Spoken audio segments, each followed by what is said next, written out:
This guy is doing everything. Ripping the cover off the ball, eluding tags at home plate, throwing from the outfield better than Vladimir Guerrero. He's Dylan Harris, and he's with us now here on Glenn Clark Radio. Dylan, it's Glenn and Paul in Baltimore. It's great to chat with you, man. Thank you so much for taking a couple of minutes for us. Happy to be here. Man, it is so good to chat with you. What has gotten into you, dude? Like, did you discover some sort of magic potion this off season or something like that? No, I wish it was that easy. Later last year, kind of found my groove a little bit towards the end. I mean, looking back at it, it wasn't the season I wanted to have, but trying to take the positive away from it, I felt pretty good at the end. So this off season, I just went home, kind of critiqued it, and then came back this spring ready to go. So did you know, like going into the season, did you just sort of have a feeling that, hey, the work that you did, and I know that it's a small sample size. We're not talking about a full season of you hitting 435, which, by the way, if you do, I don't think you're going to be at Bowie very long. I understand that we're talking about a week's worth of hitting at that level, but did you come into this year feeling particularly good, feeling like you were ready to break out, or did you have to sort of see the results in order to believe that was the case? I mean, I knew it deep down that I had it in me. Last year kind of put me down a little bit because I really wasn't used to that kind of year coming from college and stuff. But yeah, I knew I had it in me. But seeing the production come out actually makes me feel really good. Makes me feel confident again, and way better than last year. I mean, my God, man. All right, so the throw the other night, the one at from left field to the plate, which I don't even know how you contort your body in order to get the throw off, more or less, get it to the plate in the way that you did. Like, is that something that you've always known you could do and we just haven't seen before? Or did even you, after that, have to say, holy crap, I can't believe I just did that? It was a little bit of both. Okay. Because when the ball was first hit, I was like, okay, I gotta, kind of catch this on the run, and then I'm gonna have to make, a crazy throw. But I always practice those kind of sidearm throws during like warm ups and BP and stuff. Just because I know every throw is not gonna be, hey, you're charging in, you're gonna make this nice easy throw. So I always practice it, but usually it's the second base and stuff. But even when I got that out, I literally was like, wow, I have no clue how I did that. Right. So the camera, of course, cuts away from you because it goes to the plate. I just retweeted it at Glenn Clark Radio for those of you that haven't seen it yet. It's the most. We were talking about the John Morant dunk earlier today. This is the baseball throw version of it. The camera cuts away from you. Are you like hopping up and down in left field because you're so excited about it? Or are you too cool? Do you have to like pretend like, oh my God, no, I had it all the way? Well, the first thing, their bullpen, because I was right over next to them, they were like, holy crap. And I literally turned to them and I was like, what the heck did I just do? And then I literally, the whole way to the dugout, I was like, wow. What is the reaction from the other guys? Are they losing their minds as you get back to the dugouts? Yeah, they were like, how did you do that? And I'm like, I have no clue. I don't know. Right. Okay, so do you attempt to recreate it after? This is the real question, right? Do you attempt the next day? Because I'm sure everybody still wants to talk to you about it. Look, we're 4 days later, and I've been dying to talk to you about it. Do you attempt to go do it again? Does anybody say, I bet you could never make that throw online again? Do you attempt to, or do you just sort of say, nope, I've done it. It'll live until I'm ever asked to do it again in a real game?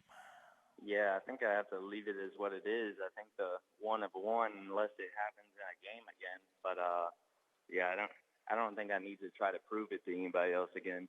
Did you happen to like get the thing was being shared everywhere on social media? Did you happen to like see someone who shared it or get a reaction or notice someone who liked it that you were like, holy crap, I can't believe this person saw a play that I made on a baseball field.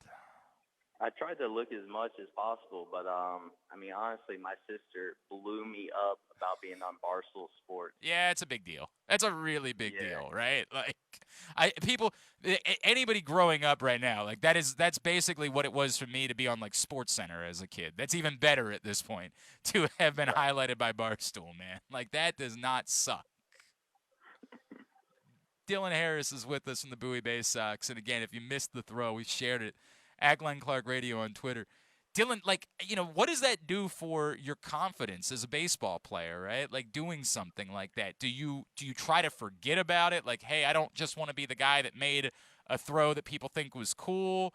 Does it allow you to raise your game? As I talk about, you're red hot at the plate. You did a great job of avoiding a tag at the plate this week. Like, what does it do for your overall confidence to have a moment like that?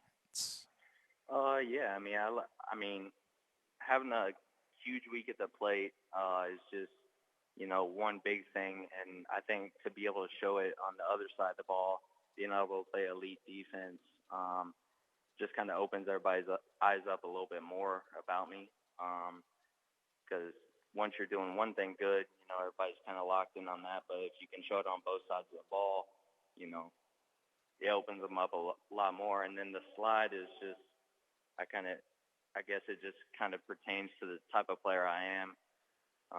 Just I try to play the game as hard as I can. So yeah.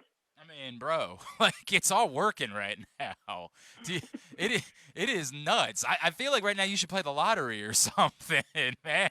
Probably should. It is your week, dude. Like it's crazy. Give me priorities for you, right? Like, coming into this season, you talk about the work that you put in. You're at the double A level. What are the priorities for you? Obviously, it'd be great to hit 435, but it's probably not going to be the case. Baseball's a difficult sport. There's a whole long season.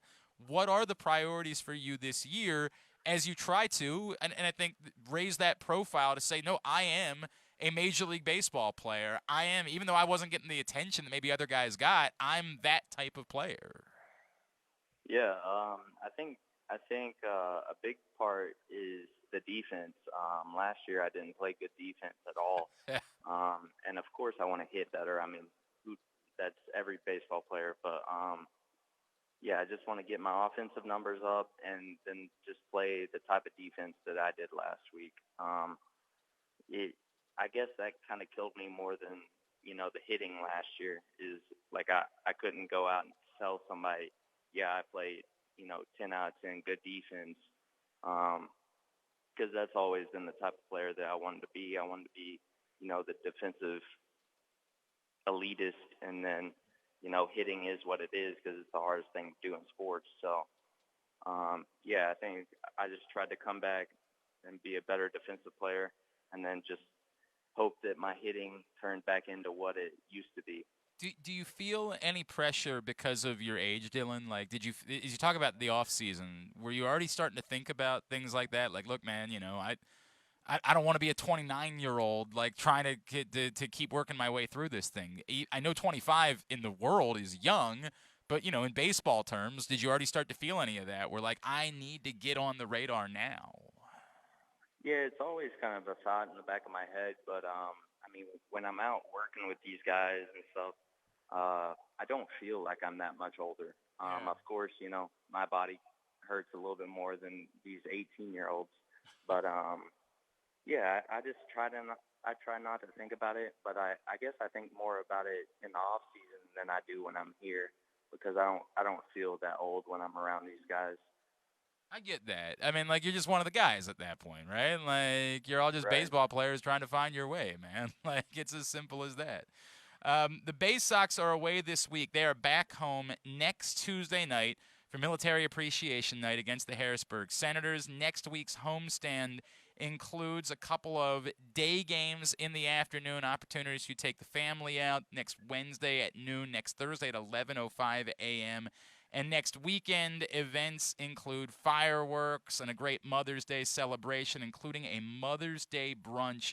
Get your tickets and find out more about all of these upcoming events by going to baysox.com. Dylan, as I reference, like getting on the radar, things like that. I mean, you obviously know what's going on in the Orioles organization right now.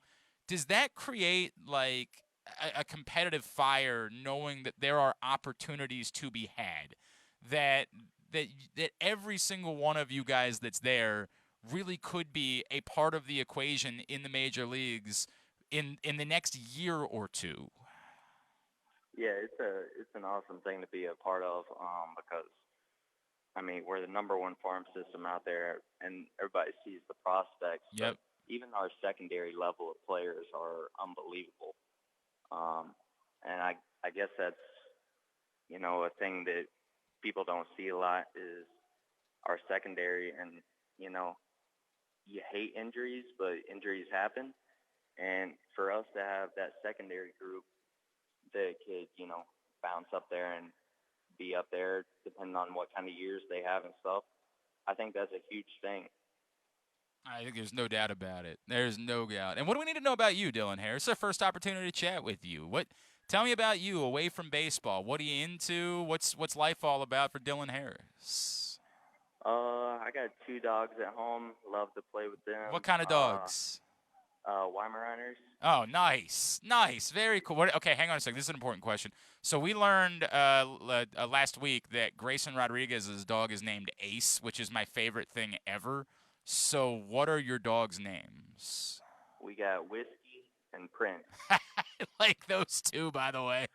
I'm not gonna lie, I like those two. What else do we need to know about you, Dylan? I play golf every chance I get. Okay, can you Yeah, rat out which one of your teammates is the worst golfer that you've gone out with maybe on a Monday this season? definitely Hudson Haskins. Really? He's Yeah, got that unique swing, right? Like I imagine that doesn't translate so well to golf. yeah. He'd hate to admit it, but I'm I thinking gotta throw him under. I'm thinking he could sort of be like Charles Barkley with that swing. It works. It works great in baseball. It works tremendously well. He's a hell of a hitter, but Oh yeah, it's unique. It is very unique, no doubt. Dylan, man, it's great to catch up with you. Congratulations on the incredible start to the season. May it continue forever, right? May you be hitting yeah. 430 in the majors by the end of the year, dude. Thank you for taking the time for us this morning. We'd love to do this again down the road as the season continues. All right. Thank you.